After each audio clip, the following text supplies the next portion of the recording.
Hey, good evening. We're starting a little bit late. I went out and tried to get a little bit of drone footage and try to capture some of those anvils, and it's kind of hazy out there. Wasn't able to get a great view of it, but you can see a lot of that moisture off to the east there, producing a lot of light showers and drizzle just 10 miles to the east. So anyway, that's how things look as of just 15 minutes ago. So let's head to the charts and see what's going on. Yeah, I guess we'll do this one. Sure. There's the dry line in the front. Still, that dry line appears to not have cleared the DFW area, so the cold front is going to catch up to that dry line. Let me give you the location. Dry line roughly like this. Has not passed Gainesville yet, surprisingly. Let me make sure I've got the current data. So I kind of prepared here in a rush. Yeah, it advanced a little bit, but still, it's pretty much just west of Fort Worth there. It has cleared Ardmore. It's past Wetumpka and coming up on Tulsa. So the front, let's see where that front is. Let's see, we get temperatures falling almost immediately past the dry line, so I think that front is probably almost right on top of that dry line. So I'm going to go with something like that. Just a little wedge there of low 80s temperatures west of the Fort Worth area. Some pretty strong winds behind that front. You can see gusts up to 34 at Sweetwater, 38 there at Abilene with blowing dust, and dew points all the way down to about 14. And surprisingly, the visibility widespread 2 to 3 miles in dust. So definitely lifting a lot of soil there from West Texas. And when you go all the way out to Midland, dew points are down below 0, and we've even got -9 there at Hobbs. And if you actually look at that dew point, obviously that's Pacific air, but if you go up to the north, the dew point actually increases substantially. That's because the air mass origin is from the Great Lakes area. So we can outline the location of that front there. You can kind of pick it out right there between Lawton and Wichita Falls. We go from a dew point of 13 up to 36, so that's probably catching some of that Canadian air back behind here. All right, let's look at the SPC summary there. And we've got that moderate risk, no change at all to that moderate risk, and then we've got quite a few tornado watches out. Looks like about 5 of them. The radar does show an MCS coming together south of Dallas to Waco and down to Temple. That'll be moving into East Texas tonight. So we can see a little bit of a kind of a hint of a bow echo in that stuff. So we've had the Kappa Road out to the west, and that's allowing that to get going. Not a whole lot going on in northeast Texas, but up in Arkansas, we do have those tornado warnings. One for a cell northeast of Texarkana and another way out there in the mountains of western Arkansas. All right, let me see if I can bring up any of the radar up in that area, and then we'll take a look at that after it's loaded. But just kind of a recap of the upper air. There's the 250 millibar analysis for this morning, showing that polar front jet digging into New Mexico in the Four Corners area. Lots of troughing there in Utah and western Colorado due to the cold air that's over the Great Basin and Central Rockies area. So we've got the polar front jet coming out across Kansas and the Panhandles, and that's one reason we've got a lot of those gusty winds back behind that front. And let's go down to 850. This is how it looked this morning, and dew points at 850 almost all the way up to 60 degrees Fahrenheit, just about there at Fort Worth and Oklahoma City. And we can see that we've got 60 knots, very strong low-level jet, bringing the moisture up into Oklahoma and southwestern Missouri there. Then here's the thickness and the isobars. Warm front up in Illinois and Iowa, very easy to pick that out there. And then the cold front that's stretching down into Texas. And the dry line is not going to show up on this chart. We have to use the moisture products to find that, but obviously that's just ahead of the cold front, something like that. So we're getting kind of a mix of Canadian air up to the north and some Pacific air, this big old 1030 millibar high moving into the southwest U.S. there.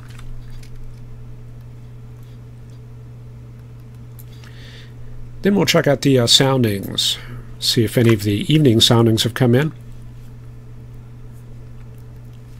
There's Fort Worth for this evening, and we've had the line of storms pass there, so there may be a little bit of outflow air down there at the surface, a little bit of overturned air.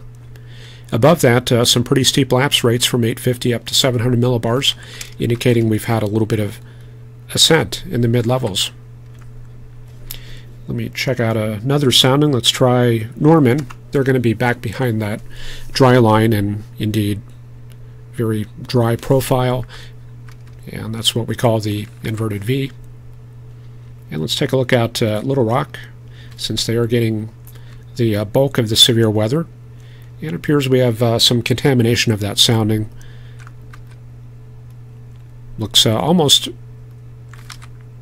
conditionally unstable all the way up, or not conditionally unstable, the moist adiabatic just about all the way up, and it's pretty much humid all the way up to the column, and they've terminated that at about 180 millibars. So we are getting some wind data out of that. And let me go over to the radar. And Little Rock, it looks like they're out ahead of that. I don't know if they caught a little elevated shower or something, but anyway, we've got the line of storms out there in western Arkansas, and the radar reporting a little TVS there north of Mount Ida. Let me see if I can fish that out with the velocity. And I don't really see a well-defined couplet. We may have to go up to higher tilts to find that. And indeed, yeah, there it is. Sometimes it does pay to go up to those higher elevations. So we've got a little elevated couplet there. And let's see how wide that is. Looking at about 1.5 miles, and we're seeing about, see, the radar is up to the northwest. So we're seeing 25 out and 48 in. It's about 60, 70 knots of shear in there. And let's see what that looks like aloft. I'm going to put that dot right there in the center of the circulation. And it does have a little bit of an HP-ish structure there. And let's see what that looks like even higher up. Looks like we've got some older scans in there, but looks like a very strong cell just to the southwest of there. And storm relative velocity at the higher tilts.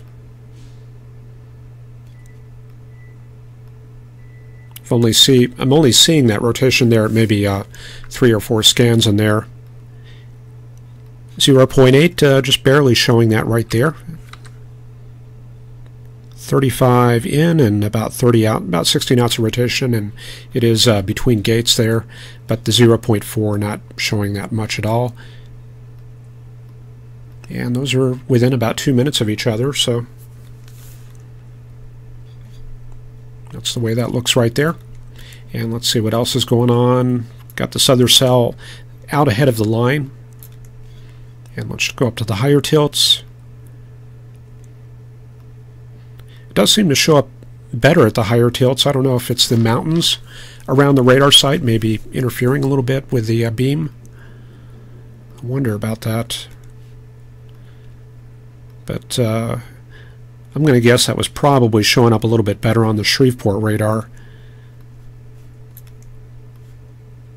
So, I don't know. I don't really see anything much in there. But it does have a little bit of a bow structure there. So, almost certainly some winds in that storm. I do have some of the visible imagery. Let me bring this up here. And we can see that cell out southwest of Fort Worth there, looking pretty good earlier. And out to the west, let me stop this for a second. Hang on a second. Let me back that up. So this is what it looked like about 1.5 hours ago. And you can see the moisture just out to the east right here. This is a lot of stratocumulus and stratus.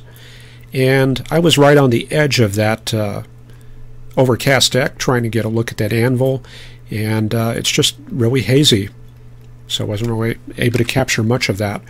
But some pretty good cloud shadows being cast out to the east there, and those cloud shadows can actually serve as a baroclinic zone for rotation in the updraft. So if the storm is tracking parallel to those shadows, that can enhance rotation in the cell.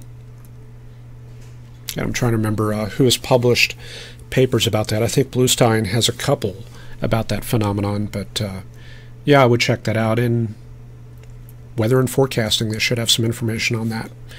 Okay, here's another look at the storms, looking at the infrared. Some very cold tops there in Arkansas, so this appears to be certainly the heavier convection, and then just spotty activity there in Texas. That line definitely trying to come together, and as it encounters that very moist and rich air mass out in East Texas, it should grow a little bit in area. Okay, let's go ahead and head to the forecast, and I think we're going to use the high-resolution rapid refresh for that. And let me just take a quick look in chat, see how things are going. We were on earlier, so that's probably why there's not a whole lot of people in here. I did a webcast from about 4 to 4:30. Did a little bit of hand analysis there, and also we did start a little bit late, so that was a problem. Sue M reporting lovely day, but cold front is coming through tonight. Fun with Tech is here, and Carl Berghoff, 29 miles an hour winds, starting to snow. Christian Flock reporting a fun day with storms along the dry line and wildfires today. We have Mick with here, and Megan John reporting 33 in Minnesota, rain, snow, and thunderstorms. Carl Berghoff was right about that moderate risk. And Ryan Toomey's down there in Florida joining us, and he's watching Jeff Petrowski on Periscope entering the MCS in southwestern Arkansas. Hopefully Jeff has the chainsaw packed. That is some very difficult chase terrain. You have not only the pine trees, but the mountains. And also, it's kind of early in the season, so you've got the daylight ending very quickly. Carl Berghoff mentioning the strong upper-level jet there. David Moore getting the dust in the Metroplex there, reporting an orange sky there. Ron Chalfant is joining us and says we have attacked Syria. Okay, I'll have to check that out, see what happened. Mike Estwick is here, Alexei Pinkson Walsh, and Sue M reporting 76 and low 30s by Monday. And Mike Estwick and Alexei Pinkson Walsh talking back and forth there a little bit. Okay, let's go ahead and get into the forecast. And the high-resolution rapid refresh, that is pretty useful for looking at the overall trend with this MCS in Texas. So let's roll that forward. The initialization was fairly good. It was probably a little bit fast on the previous runs, but it looks kind of outflowish. You can see the little comma shapes in there. The storms are kicking out outflow. MCS 3's Texas moving very quickly eastward overnight, and it looks like by about 2 in the morning, much of that will be down along the coast and in Louisiana. Also in Arkansas, the storms are lining out in that region too as they head eastward. And then on the backside, we've got the cold air coming in. There's the cold air advection, so we should see temperatures a lot cooler in Texas and Oklahoma later tonight. Okay, so we'll go ahead and look at the extended, the GFS, and this will give us more of a national coverage here. So starting out right around now, cold front entering North Texas there, Central Texas, warm front up to the north, and we are starting to pick up that snow up there in Minnesota and Wisconsin. There's the baroclinic low, and as that moves eastward, that's going to pull a lot of the snow southward into places like Omaha and Des Moines and northern Iowa. And let's see, we go forward. There's tomorrow midday. Storms moving into Mississippi and eastern Louisiana. Still got a pretty good occlusion back over northern Missouri and up to the north. Mixed precip all the way up to Milwaukee and La Crosse and northern Iowa. And the 540 line comes down, bringing that cold air southward into Oklahoma, Kansas, and Missouri. And then it looks like this front kind of stalls out or slows down a little bit. By Sunday morning, it's barely entering Georgia. And then by Sunday, it looks like it is finally moving eastward across Georgia and the Carolinas. Cold air continuing to come down, so Sunday should also be kind of cool in the central U.S. A little bit of a break in the west with this big ridge building in, but we've got another front coming on shore right there into northern California for Sunday. And that'll quickly sweep through California and Nevada there. So we're going to expect to see that crossing the Rockies on Tuesday. Looks like by Tuesday, or Monday night into Tuesday, we start getting the moist advection coming up from the south. And the system crosses the Rockies and emerges. Looks like late Tuesday comes out onto the high plains there. But as we mentioned yesterday, this is a pretty fast succession of storms, and we may not get our moisture recharged in time. In fact, if I put the forecast sounding there on Dallas, there's what the sounding looks like, and we're barely looking at mid to upper 50s dew points in about the lowest 3,000 feet of the atmosphere, and some pretty good capping. So that should keep things shut down, at least initially.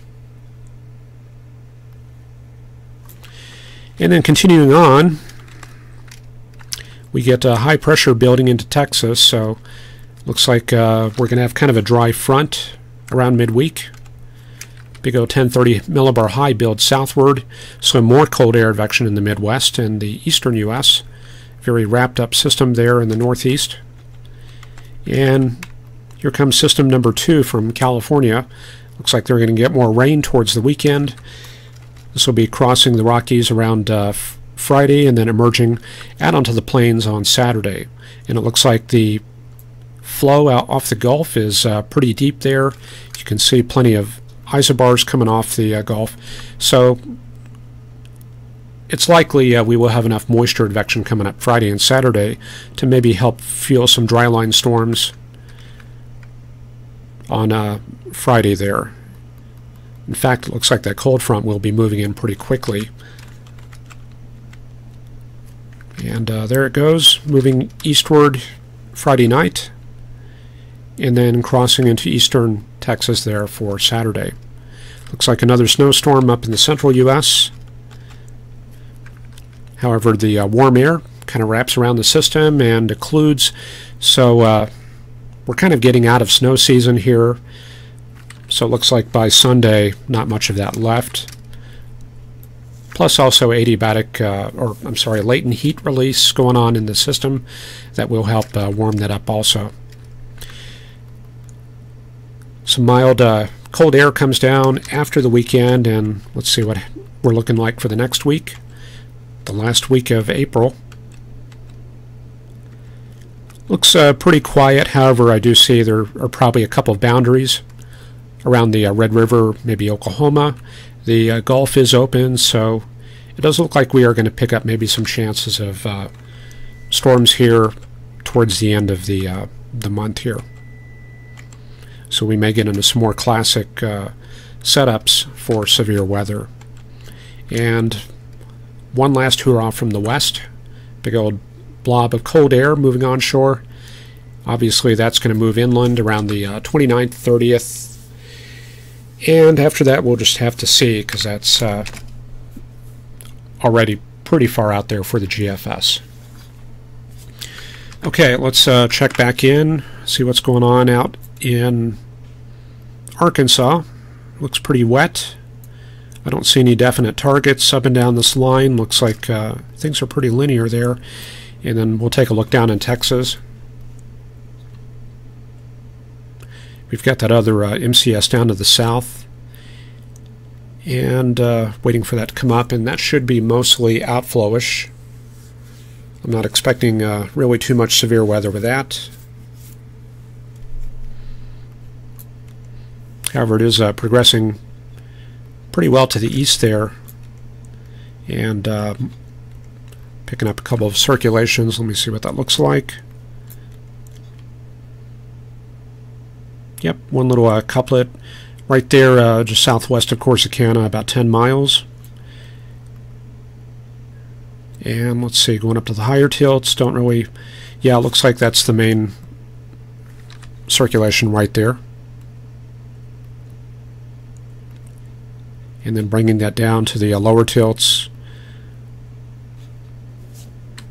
Looks like that's probably it right there, but that's fairly weak. We're looking at about, let's see, 12 knots inbound and about 41 outbound, and this is up at about 4,000 to 5,000 feet there.